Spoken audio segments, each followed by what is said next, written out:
আসসালামু আলাইকুম ভিউয়ার্স, আজকে আমরা শিখব কিভাবে কাছের মানুষটির জন্য একটি স্পেশাল রিংটোন সেট করবেন।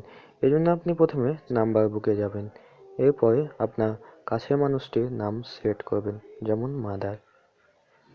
এরপরে এই কলম চিহ্নটিতে ক্লিক করবেন উপরকার, তারপরে তিনটি ডট দেওয়া আছে এই চিহ্নটিতে ক্লিক করবেন, তারপরে সেট রিংটোন ক্লিক করবেন।